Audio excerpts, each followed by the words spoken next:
ألف لام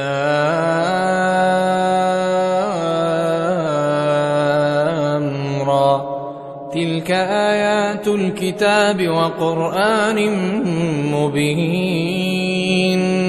ربما يود الذين كفروا لو كانوا مسلمين